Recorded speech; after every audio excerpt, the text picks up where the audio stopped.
The second book of Samuel, chapter 4. The murder of Ishbosheth. When Ishbosheth, Saul's son, heard about Abner's death at Hebron, he lost all courage, and all Israel became paralyzed with fear. Now there were two brothers, Baanah and Rechab, who were captains of Ishbosheth's raiding parties. They were sons of Rimmon, a member of the tribe of Benjamin, who lived in Beeroth. The town of Beeroth is now part of Benjamin's territory because the original people of Beeroth fled to Gibeon, where they still live as foreigners. Saul's son Jonathan had a son named Mephibosheth, who was crippled as a child. He was 5 years old when the report came from Jezreel that Saul and Jonathan had been killed in battle.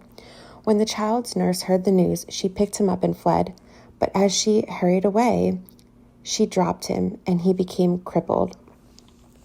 One day, Rechab and Baanah, the sons of Rimmon from Beeroth, went to Ishbosheth's house around noon as he was taking his midday rest. The doorkeeper, who had been sifting wheat, became drowsy and fell asleep, so Rechab and Baanah slipped past her. They went into the house and found Ishbosheth sleeping on his bed. They struck and killed him and cut off his head. Then, taking his head with them, they fled across the Jordan Valley through the night. When they arrived at Hebron, they presented Ishbosheth's head to David. "Look," they exclaimed to the king, "here is the head of Ishbosheth, the son of your enemy Saul, who tried to kill you. Today the Lord has given my lord the king revenge on Saul and his family." But David said to Rechab and Baanah, "The Lord, who saves me from all my enemies, is my witness. Someone once told me Saul is dead, thinking he was bringing me good news, but I seized him and killed him at Ziklag. That's the reward I gave him for his news. How much more should I reward evil men who have killed an innocent man in his own house and on his own bed?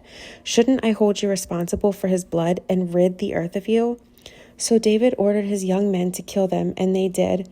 They cut off their hands and feet and hung their bodies beside the pool in Hebron. Then they took Ishbosheth's head and buried it in Abner's tomb in Hebron.